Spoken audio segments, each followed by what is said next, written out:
Hello. Hello. Welcome to a somewhat wet day. Well, it is here up in What day is it? Shropshire. Monday. It's a Monday. It's a Monday. Happy Monday. Happy Monday. Ooh. We are doing a live today about a story we saw in The Sun on Sunday. Now, Gotta love the sun.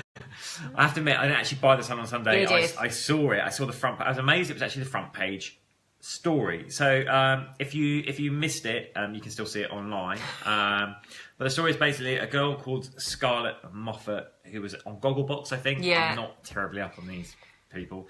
And who then on I'm a Celebrity. Yeah. I basically released a workout video, or a workout video and diet plan. So this DVD was out, and the story in The Sun was all about how she had been overweight, had claimed to have lost weight through this eating and exercise plan, but now she'd put weight back on again, and they were claiming there were now kind of like ramifications of that because she had a contract with the DVD company and all the rest of it. What was interesting from our point of view was, this stuff we bang on about quite a lot is the... He's getting really excited and he's slamming down on the table, and this is all shaking. Yeah, the inauthenticity we see in the fitness industry sometimes. So... what the story in The Sun said was that actually what happened was she'd gone to a very extreme boot camp in Switzerland where she was fed a 700 calories. sub 700 calorie diet and was doing like 5 hours of training every day. And that's how she got in shape. Unsurprisingly, she lost a lot of weight. This goes back, we're always saying that if you do a restrictive diet, you're going to lose weight. But you're going to lose the wrong kind of weight. You're going to lose muscle mass as well as fat. And that it's not rocket science. If you go into a massive calorie deficit, you're going to lose a lot of weight very quickly.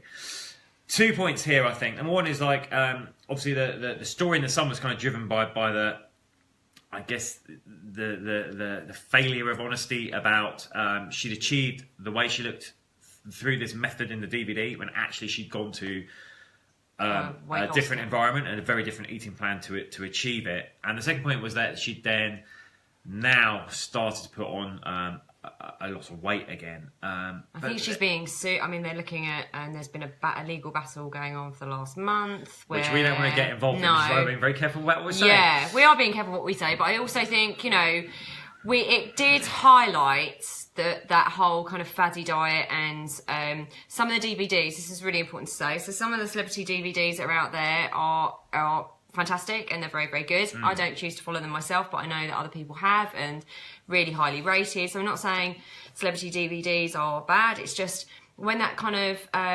celebrity kind of personality is not, whether they're kind of pushed into it or not, or it's just they're not being honest. And this isn't just celebrities, it's people on Instagram. We talked about that a lot on social media. People aren't being honest about what it really, really takes in order for them to move from that to that in such a short amount of time. Because actually, it's not healthy, it's not sustainable, it's not realistic to move from that to that in that amount of time.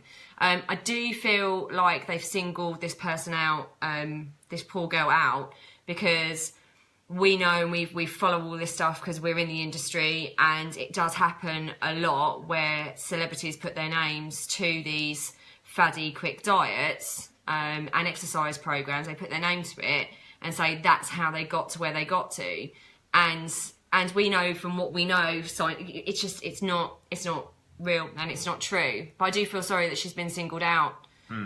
Because there's probably a lot out there that have done a really, really similar thing. So, but yeah, it just kind of, it's what gives, not her, but this kind of stuff is what gives the kind of fitness industry a bad name, really, because people are expecting amazing results from doing these things, and when they don't, they're like, oh, it's all rubbish. But it might not be that it's all rubbish, it's just that actually in that time scale, and also wanting to live a life in balance and happy, you need to find a middle ground, and that's not what these people are promising. No. So I think it's just like it gets our goat a bit because it gives the industry a bad name. It's something that's so emotive. People want to look and feel good, and you're selling a false promise of how to achieve it. Yeah. And of course, like, if you were someone and you went out and bought a DVD off anyone and you're like, oh, if I follow this, I'll look like that in 4 weeks, in 6 weeks, whatever it says, and you do follow it to the letter, and you don't, you're just kind of like, well, I'm done with fitness and nutrition because it just doesn't work. And it's so damaging for your kind of like your state of mind, really. So, you know, if you fail, because actually pretty much with some of the stuff that's out there and the way that it's being fed to you and marketed, it's actually not possible to be successful over the long term. So eventually you're going to fail at it. You just end up feeling crappy about yourself. So, you said it. You came out and he was like, oh, I've just seen this on the Sun. And it was just, we had a long conversation about it, about that is what we're trying to do, us two, in our own little way, is cutting through all of this stuff and making sure that you guys out there know what it really, really takes. And hopefully we give you some sound advice and reality checks about what it really, really takes. And it takes hard work and dedication, but also, you know, in order to be happy, you need to do it slowly, sensibly, and sustainable. Yeah, sustainability is the key. And with getting your body goals, like being sensible, slow and steady will win the day over fast and fatty. Which is what this whole story shows. I do feel a bit sorry for her. But anyway, we thought we would share that. Yeah. Have a wonderful week, guys and gals, and we'll catch up with you soon. See you later.